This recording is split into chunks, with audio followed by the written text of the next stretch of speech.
Yeah, had to find her a new home. Well, I finally had to admit that she was fucking crazy. I got a crazy rescue dog, and yeah, it was one of these fucking dogs, man. It tried to kill both my parents. It tried to kill my father-in-law. It bit one of my friends.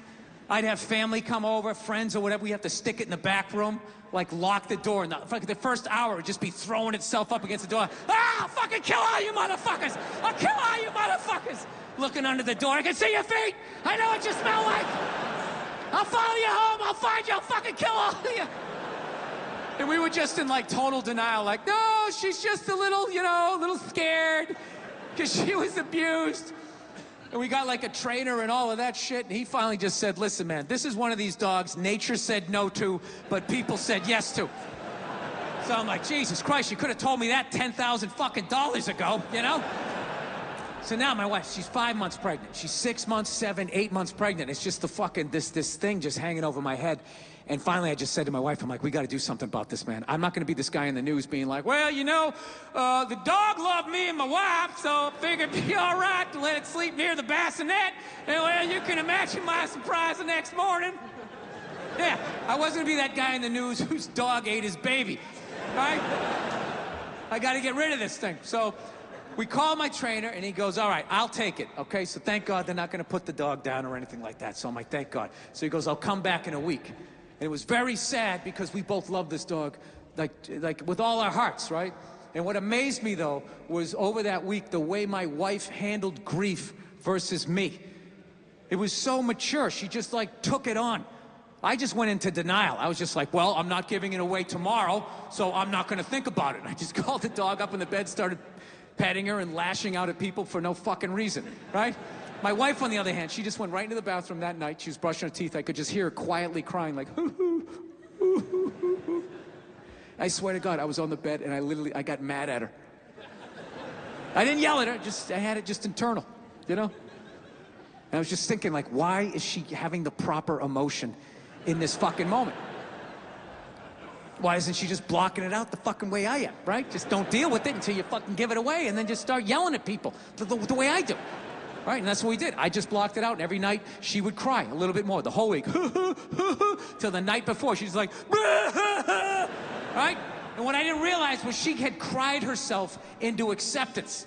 And meanwhile, my emotions were still at the starting line.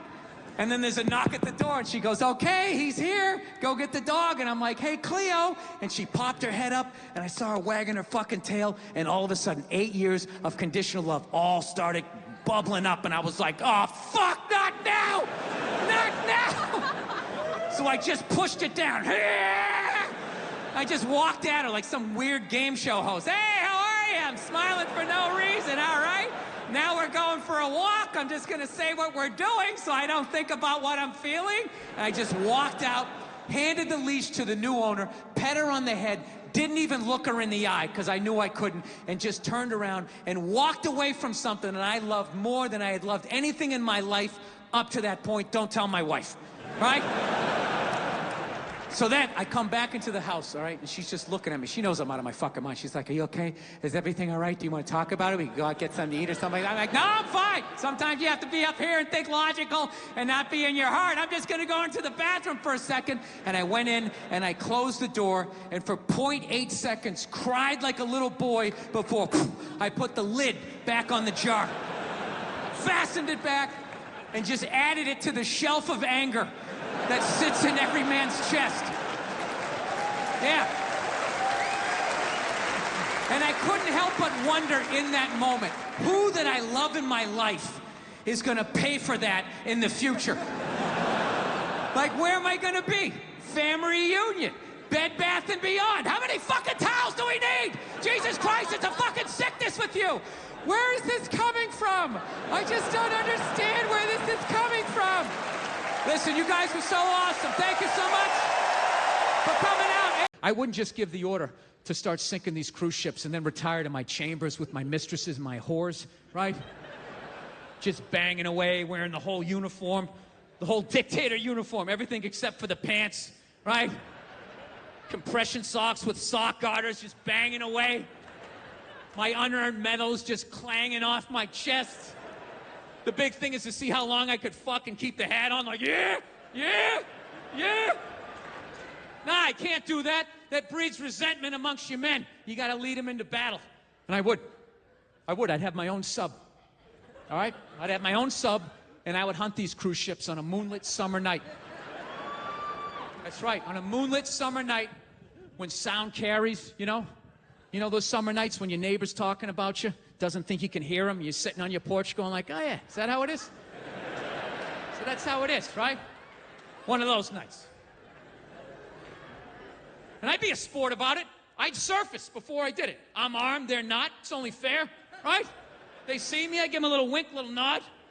I'd have a little Red Baron class. All right, get the fuck out of here, right? But if you didn't see me, it'd be game on. And every moonlit summer night, every summer, I'd go out to harvest, right? That would be the deal. I would just surface.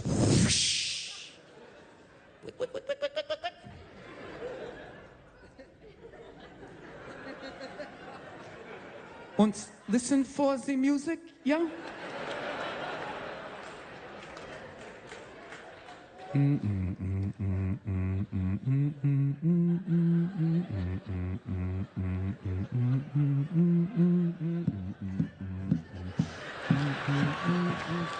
Fire one.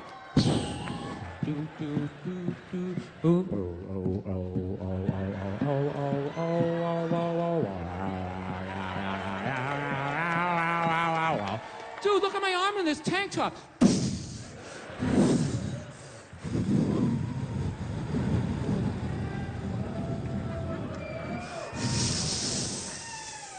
And then you cruise over, you strafe all the survivors.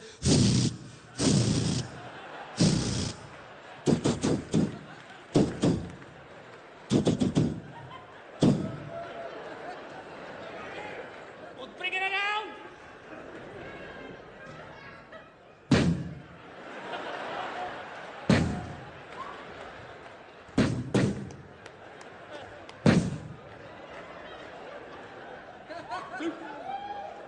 That would be it. 2,500 to 3,000 less people. And you know what's the greatest thing? No, it's all underwater. All the evidence is gone. All the evidence is gone. Every mass murderer throughout time is fucked up. They did it on land. You're gonna get caught. Where are you gonna put all of that, right? You do it out to sea. It all goes under, you know, nobody knows. I don't know what happened. I have no idea, right? No evidence. No evidence. Maybe like a flip-flop. Right? Like an Ed Hardy shirt, just floating by. I'm controlling the media, nobody knows about it, right? And as I sank the ships, I would be building exact replicas at the same time, right? So I'd be eliminating people while creating jobs. You guys have no fucking idea what's going on, only you just realize, like, wow, man, the traffic's easing up. I'm getting into third gear at 5 o'clock at night. This is crazy. This is amazing. I don't know what's going on, but this Bill guy's all right. You know, another buddy of mine got a job building ships. Can you fucking believe that? That industry, it's just blowing up. It's crazy. Dude, I want to get a job down there. They're paying great, you know, make a little extra money. Then, yeah, who knows? Maybe you and me take a cruise. We'd have a good time, right? Get out there. That's how it would work. That's how my ethnic cleansing would work. It wouldn't be based on race or religion. It'd just be based on people dumb enough to think that taking a cruise is actually traveling. Technically, you're traveling, you know, but what are you seeing? Just a bunch. Look at the water. Oh, my God. You can tell that's the Atlantic Ocean. That definitely does not look like the Pacific Ocean. So, yeah, look, admittedly, I'm a fucking psycho. And, I am. Dude. But I don't know. I gotta tell you, though, becoming a dad, though, is the greatest fucking thing that ever happened to me, man. It really is. I don't have any jokes about my kid. No, it is. And you're applauding my wife. She did all the work. Yeah. Yeah, knocking a woman up, that's easy. You just have fun. You unprotected sex, bam, you knock them up, and then they have to deal with it, you know? No matter how much they try to drag you into it, it really is, it's their show. You know? I always say my wife, when my wife was pregnant, I would say my wife, you know, she's pregnant. And then I always have these people like, excuse me, you're supposed to say we're pregnant? You're supposed to say we're pregnant? It's like, well, I'm not a seahorse, so I'm not fucking pregnant. My wife is pregnant. Look at her, she's putting on weight, her feet are swelling up. You know, she's miserable, fucking miserable. I'm still doing pull-ups, I'm crushing it. while being pregnant. I'm still drinking, smoking, yeah. This is how I would do it. I would just start randomly sinking cruise ships. Just hear me out. It's the way to go. It's the way to go. You get 2,500 to 3,000 people a whack, and I think it's a really good mix of people to get rid of. You know? Think about the kinds of people that take a cruise. These aren't forward thinkers. These aren't seekers. They're not pivotal to our survival.